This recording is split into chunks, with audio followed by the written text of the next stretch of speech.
didn't get that many kills. We'll see what happens in game number 2. It's going to be another slow beginning, another slow central Miramar circle, where we're going to go back over towards the wild things. Yeah, it definitely seems like so far in PCS3 Grand Finals, it's been a story of mid and late game hard shifts and how they affect the teams that kind of play towards that central position, and even more so how those teams that play towards the edges, as we've seen so many teams get in these mid-game fights that are basically all or nothing. It's like they're getting involved and maybe one person might get away. But we're seeing a lot of early team wipes, it feels like. We'll see if that trend continues here, as we are going for game number 2 and our last game on Miramar for the day. And we're going to start it off with a relatively okay plane. A little on the southern side, sure, but it's nothing. I don't think it's going to mess anyone up too much. There's nothing wrong with Southern, Cam. Hey, nothing. Hey, listen, I was born in North Carolina. I grew up in Texas. I know you like to make fun of me for currently living up with the Yankees, but listen. You are New York. Listen. You're not Austin. And Austin doesn't even count as Texas. We all know that. Austin. I know. It's all true. Listen. I try and play both sides, okay? Well, that's listen. Fine. I know you made a comment yesterday about there being no good barbecue in New York City. I want to say you are mostly correct, but I have found a couple of good places. They're not going to be as prevalent. You do have to do your research. Mm-hmm. I mean, how many of them are owned by actual New Yorkers, though? A few of them, maybe. I don't know. Yeah. Okay. All right. Well, maybe next time we're up there, you'll have to take me for a run. We'll see what we can find, and we'll do it. We'll go barbecue hopping. Yeah. Why not? Something I do all the time. I'm very fond of barbecue hopping. But we got our first circle. It is going to be down towards the south, which is probably good news for most teams, considering how rough that plane was. And especially good news if you're looking around Chuma. Now, we've seen a lot of circles in the, well, we were talking about this yesterday, kind of going back and forth about, randomness of circles and yada, yada, yada, and all that stuff. And, I contest that, if you watch enough scrims and you watch enough stuff, you see that circles tend to come in clumps, in clusters, where you see kind of the same circles for a while, and then all of a sudden it'll stop. And you contest that, pure randomness, which, arguable considering, how mountains play out and all that different, non-playable and all whatever. But I basically, this is me dancing around a long way of saying that I think this might end up near Chuma. Okay. I mean, it's very likely. I want to preface this that no one knows the exact algorithm for the circles. That is a secret that PUBG keep to themselves, because if they were to release that out to the wild, that would sort of defeat the purpose in a large way. And I think a lot of people suspect that the algorithm changes either on purpose or accidentally every couple of patches or so. But to your point that you do see a lot of similar circle patterns, it is very difficult to know, unless we were to know the algorithm, whether that is just a coincidence or not. Because yes, these teams play a lot of scrims. We watch a lot of scrims here, but that's still such a small sample size given the number of circle shifts every single game throughout the games. That's it. You'd have to run a entire, what's it called, like computer test program to try and find some sort of pattern here. However, even though I am a cynic when it comes towards there being repeatable circles, it was brought up to me previously by another player. I believe it was Vegas from Comets, but I don't know 100% for sure, but I'm about 90% sure that it was him, said that whether or not it is true, the fact that so many teams play around the idea that it is, quote unquote, definitely going to go to this area, it will impact the way that you should approach the games, whether or not that's an actual fact.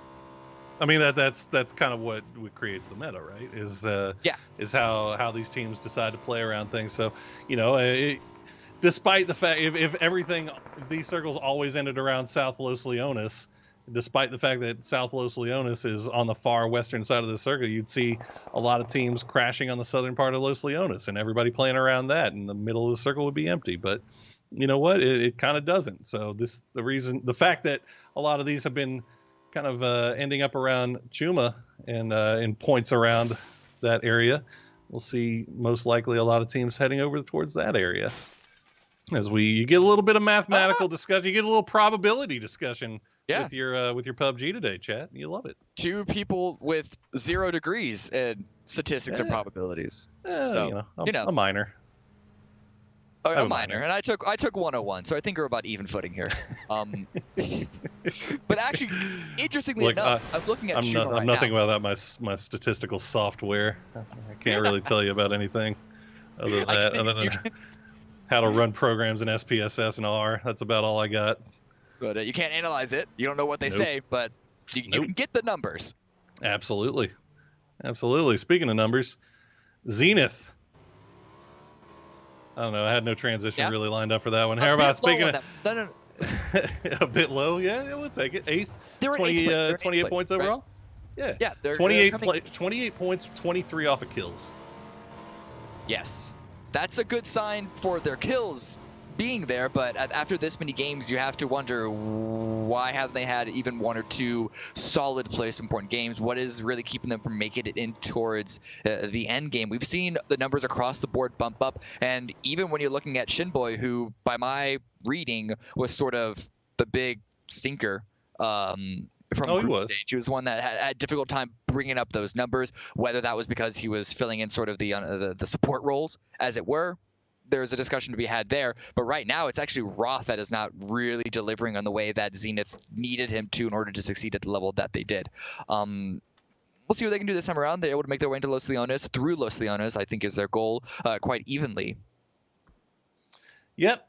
I mean, Zenith is one of those teams that I was looking at, and coming into this, I'll be honest with you, I was pretty much ready to put Zenith as the 4th team in that top tier, that S tier of NA teams, along with Oath and Sonics and Shoot to Kill. But I feel like maybe a little bit too early. Maybe we need to see them pull something out with this particular roster in the grand finals before we can really say, okay, yeah, they're there. As you said, the addition of Shinboy and Punage has been phenomenal. Yes. Fantastic for Roth and Kickstart. That being said, you're not wrong. When you talk about Shinboy and Punage, they are very much capable of producing at a higher level than they have been. So it's just a question of when those two start figuring things out and they get to the point where they can start popping off at a high level, that's when Zenith is going to be real scary. Yeah. They're able to we just saw them make their way through Los Leones without a hitch really at all, extended a bit further west than there. A lot of these teams trying to get into a solid position. We're seeing a couple of teams cluster around Chumacero that you call it out. Veritas and ATC right here, a big example of that. Aguila, front forward scout. Veritas on the low ground of Chumacero, which is not usually the priority that you see, but this could catch ATC off guard because Aguila is scout the high ground up ahead, but it's going to be Deku's. A couple of shots on the way high ground past Chumacero to push Aguila away from that. Yeah, we see Veritas they've sent Keenan up to the high ground while leaving 3, as you said, on the low ground here, at least early on. So maybe just trying to keep anybody else from coming in from that northern side. But Gascans, as you mentioned, Nikos having that good view across the way. And they are taking up the hills just to the south of Chumel. Now, they are a little bit close to Illusion, as we saw earlier. Have not gotten involved in any fighting just yet. We'll see where this next circle takes us. Are we going to Chuma? And no, we are not. Okay, this is not one that I think a lot of these teams were expecting. So get ready for some rotational madness here, Cam. I mean, it's only phase 2, but the question is, when do we start to see those Higos get put into play? Because generally, when you look at the circle during phase 1, those Higos, you consider it water. The only reason any team would go there, even now, would be a last resort. But there are so many teams already with a widespread on these high ground positions, looking at Illusion, looking at Hardships, looking at Fabled specifically, that some teams might be uncomfortable, might feel forced to go down to Los Higos. Duel on the coastline not going across the water. It seems like they're just backing away and waiting for the full push that's happening from the northern side because it's a southern hardship. That's what happens. And nobody really wanting to commit to the Los Higos area, which, makes sense. It's on the very southern part of this circle. Likelihood of it cutting down there is, again, pretty low. But as you said, we've seen some crazy hard shifts here recently with these mid and late game circles. So nothing really off the table just yet. We check in with Comets, 4 deep inside a compound. They're snug as a bug in a rug. They've got nobody really around them. Although to the south, this is happening. You got Fabled with the high ground, but Zenith and One Eye. Looks like One Eye maybe crashing onto Zenith. Punish already down to about 37 HP. The rest of the gang has shown up, though. One Eye has the hard cover at the time being. Rip, though, from the high ground is going to find Delta, and that's a big loss there for One Eye, as that is the majority of their damage and kills gone. And that's, I think, now 3 down. I think it's just down to Manhardy for One Eye as he tries to stay alive inside the house. He secures Punage, but it's difficult for Zenith to even clean up this final player because of the pressure that Fabled have. Rip, it's going to be Rip that finds someone Hardy. So Zenith, hopefully they're paying attention to the kill feed, able to track all that's going on, because I think they got 1 kill out of that entire engagement. It's all on Fabled. And now Zenith, they know that that pressure from the high ground is not gone just because One Eye opened R. So they're going to be stuck inside that building, hoping that someone else is going to execute on Fabled to distract them into some other direction. You say that, but Fabled, after they finish off One Eye, they just run away. They're taking the pressure off, pulling back and just defending the compound. So I guess content with letting Zenith hold down that position for the time being. Meanwhile, Sonics looks like they've spotted out Shoot to Kill once again, having trouble getting through the early game here. I mean, it seems like they're just always getting in fights. Somebody's always picking out 1 or 2. They just constantly seem to lose somebody in the process of rotating between circles 1, 2, and 2 and 3. They just get nickeled and dimed, Cam, and it's we have not seen a 4-man STK make it to the late game yet. Yeah, that feels like 2019 STK Lazarus. Now that you say that, but right here they are playing a wide 2-2 split, but it's gonna be the northern split right on the edge of the circle that are giving big support to the close engagers here with Alo and Luke 12. No knocks against Sonics, though.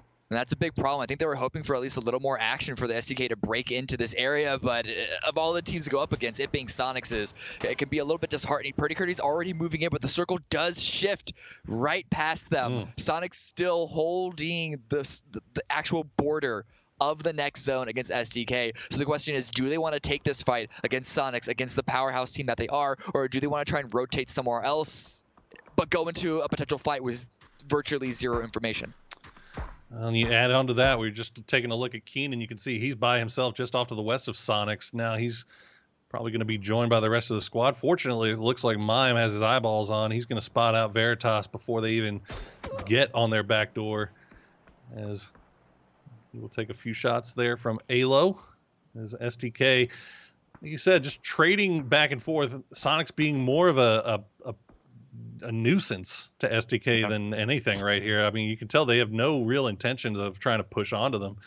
Meanwhile, Fabled looks like they've regained interest in Zenith now that Zenith is outside of the circle, but Rip is going to get ripped into here by Kickstart. He's going to have to pull back. Now he has no helmet. And that is not something that you want to be peeking if you have no helmet. Yeah. Zenith, though, they still... more damage on Hexede. Another headshot. Still has his helmet there. But again, no real knock to try and capitalize on. But with 2 players already backing away, you can see Zenith maybe try and step out of that compound. They got to make a move eventually. Oath wrapping around behind them that we saw. He's going to maybe make their push even more difficult if Oath get in front of them. But over here, ATC trying to run away from the blue, trying to run away from the survivors of Tactical 8. A lot of these Chuma teams a little caught out in the open, and it's going to be the Veritas duo. You said Keenan got grouped up by a teammate. I believe it was... no, that's actually... Sorry, that's Jazza and Michael right there that Norkeys might be driving immediately into. Take a look and see where ATC decides to go. They got a big old valley to work with right now. They're staying alive for the most part. Meanwhile, you can see T8 just got absolutely decimated trying to make their way out of Chuma. Lush and Weem still up. Let's see where ATC decides to go. They're taking multiple lines. I'm going to run past D-Treats here. D-Treats will take a shot at the last one, and that's going to be Aguila. And uh-oh, is Sharpshot actually going to crash onto this? He might want this. Sharpshot does a seat swap, but it doesn't work. D-Treats eats him alive, and that's going to be him going down. A little bit of ego play there from Sharpshot does not pay off in the end, and we can see a number of teams running into each other now as the kill feed is just lighting up, Cam. And SDK also pushing in into the comments. That's one dead, one knocked. Just Purdy on Civil. Make that two dead. And Flash, Purdy, here's the footsteps. Calls the flank. Able to get the point. That's at least one. Oh. And that's a second coming right onto his doorstep. So a little bit of a sloppy execution there. That's just Yaxley remaining because Uncivil has been taking care of the other duo. Comets just looking a little bit perplexed right now. We'll see if they can do anything here. I think they got one player left up. That's going to be Yaxley in the 1v2. Purdy and Uncivil still working around the edges. They got the smokes down. Fortunately, nobody really in position to third party this. Maybe Zenith if they decide to come up over the top. But Civ will win the 1v1 just barely. Yaxley doing everything he can. But in the end, it is not enough. Kill feed still lighting up, though, as our new circle has popped. It's gone to the east. A little bit of a hard shift there, but teams are just getting picked apart in rotation. I mean, you look at this mini map, Cam, or the map in general, it's just all mixed up right now. I mean, there's nobody's right on top of each other, it seems like. William's stuck out here on this shack right now as Veritas collapsing on him. Because of the way that these mountains, the rolling mountains are working, it makes it difficult for teams to not allow to keep other teams from even getting moderately entangled. It's like throwing two plates of spaghetti at each other. You don't know where the fettuccine ends and the bolognese begins. It's true. Every time I throw my spaghetti together, I try to keep everything as separated as possible, but there's only so much you can do. Meanwhile, looks like Gascans found Rumblers on the edge of the circle. They're going to get one as we check in on Michael, trying to finish off William. Neither of those grenades are going to do it. William will stay alive for the time being. And look at this Veritas. They can't even push into this to flush it out because of hard shifts. I mean, that's the kind of angles that we're working with right now. Yeah. Lost one on D-Treats. Only have one kill so far. Spotted. Michael trying to land the last couple of shots, but William's going to stay alive. And you can tell that Veritas, again, not only can they not push because of that angle by the hard shifts, but they're also aware of Gascans just to the northwest of them. And so they're just trying to get rid of William so they can focus and not get shot in the back. But here comes the push from Gascans, trying to capitalize on the rest of the Rumblers. But it's going to be Keenan coming in from the flank. That should finish William out. The smoke's going to give him a little bit of hiding power. Molly wasn't enough. The flashbang comes out. It's going to flash Keenan just a little bit. He's going to flash himself again as William. Oh, William tries to take the shots. Actually lands a couple, but Keenan will take him out, and that's going to be it for TAC 8, going out in 13th place. But now, as you said, Gascans working the edge of the circle here from the northern side. They've been causing problems for teams. Haven't been able to pick up a whole bunch of kills yet, but that could change here with Veritas.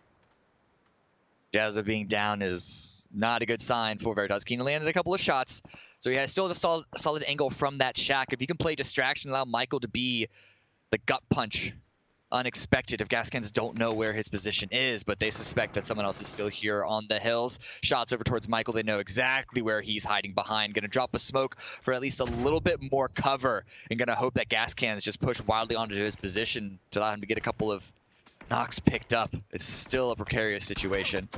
I mean, this is exactly the kind of stuff that...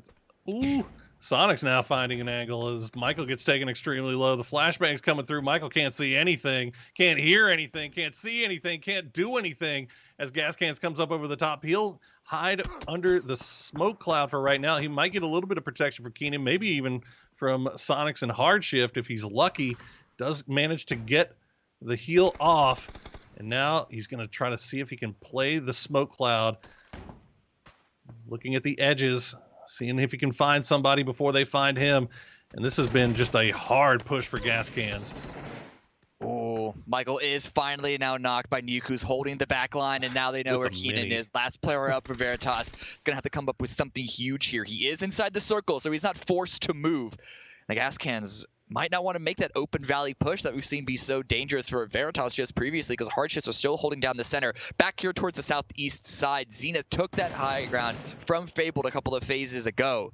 Now they're overlooking Oath, overlooking Duel, both teams pushing in from the south, but in their way is the Sonics still. Oath not seeing the circle favor that they saw yesterday on Miramar, and it's been rough sledding here for the first couple of games. Rumblers going to go down to a combination of Gascans and Dodge back there on the northwest. Meanwhile, Oath, Balefrost down, bleeding out in the blue. Pat Caps got taken low. He's going to get the heal off, but oh my goodness, they are just getting ripped apart here by Zenith. Duel, looks like they are right there, but I don't know if any of these shots have even come out from Duel. I don't think they have a line on this. It's mostly just throwables at this point. Relo, the last one up. He's got 11 HP left, and that's going to do it. Cherry's grenade will be the finisher, but Zenith more the beneficiary off of that as Duel picks up just one kill there. Yeah, well, Duel knew that they couldn't just rush immediately onto Oath, lest they get caught in the same angle that Zenith had onto them.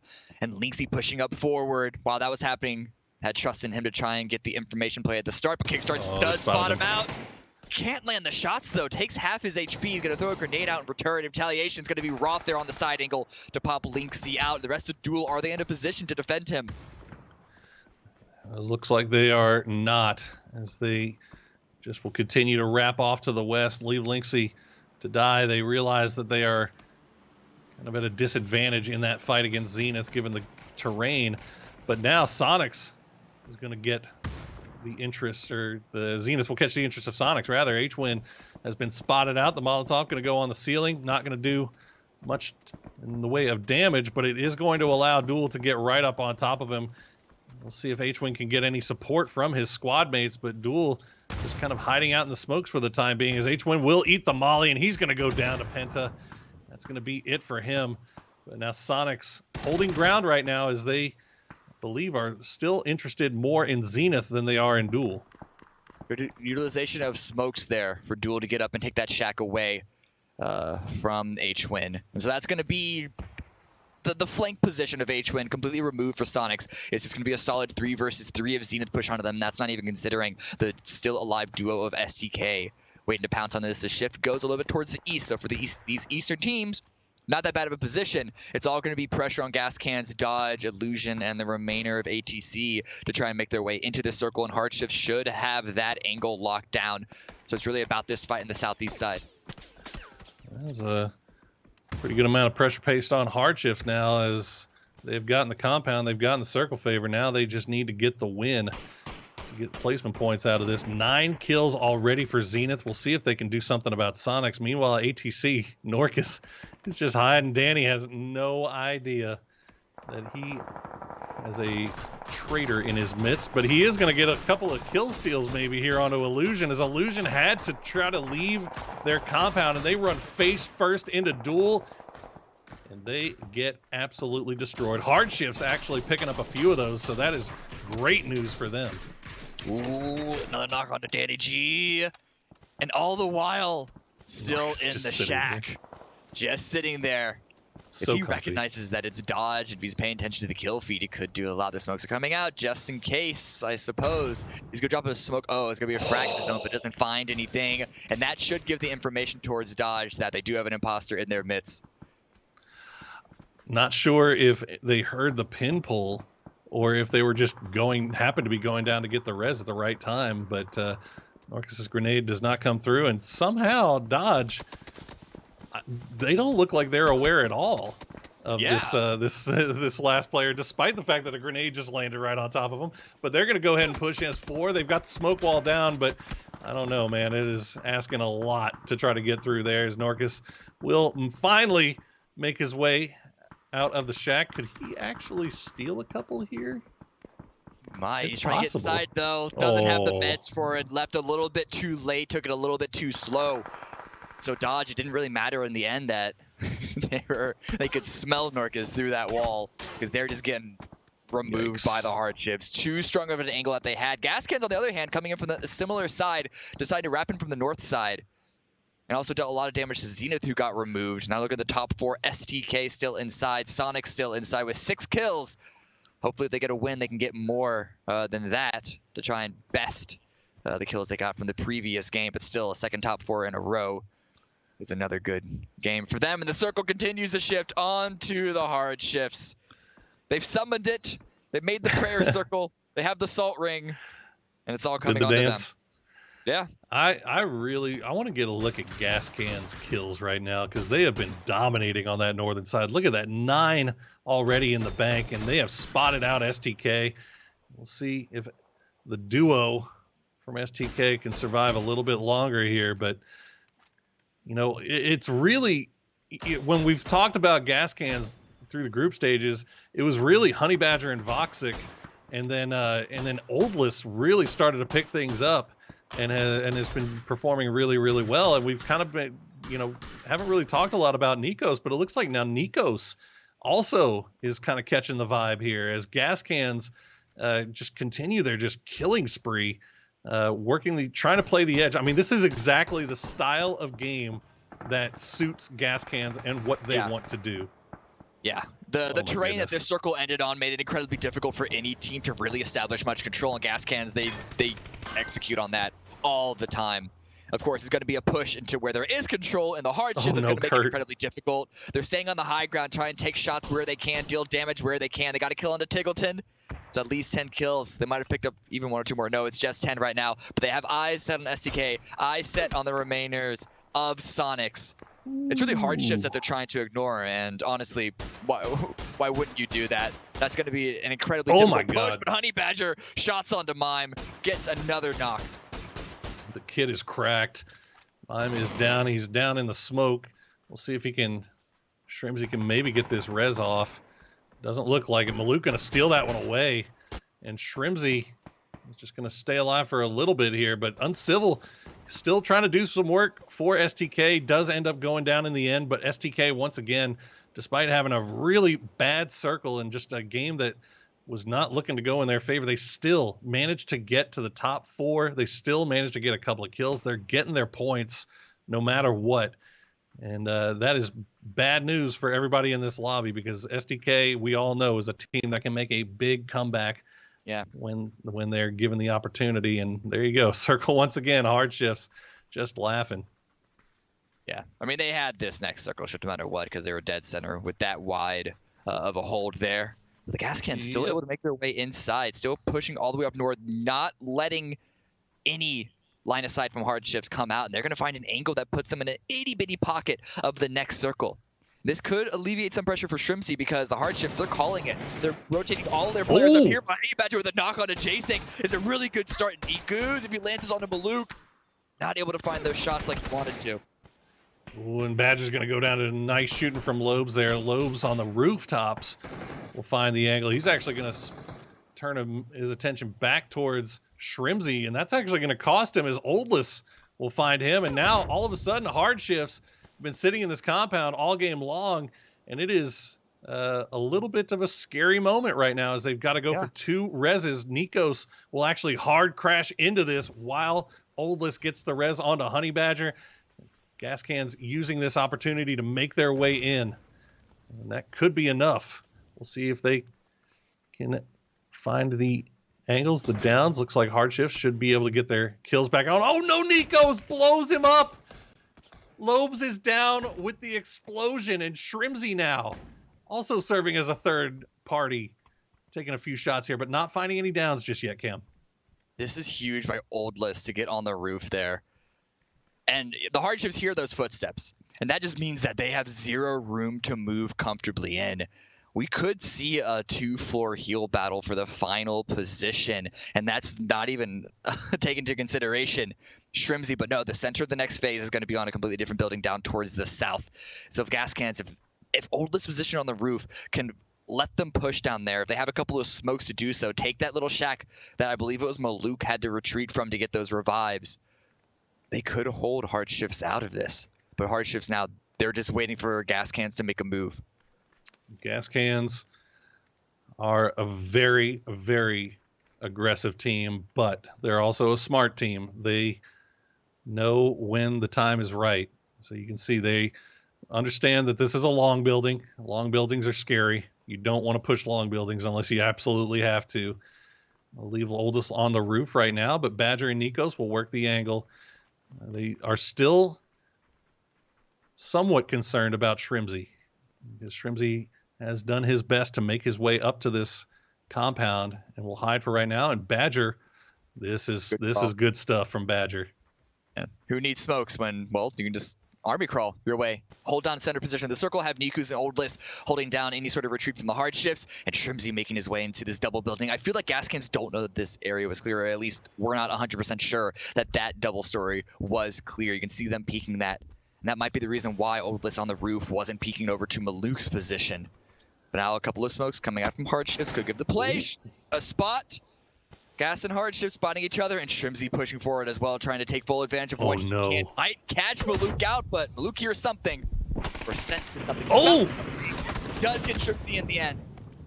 Maluk's Spidey senses will net him one more kill, but Gascan's now cleaning up here as Chubba will stay alive for the time being inside the smoke cloud. He will find Honey Badger. That will be one more kill going into the pocket of hard shifts, but it's not going to be the win as Oldless will find him, and that's going to be Gascans coming through with a 15.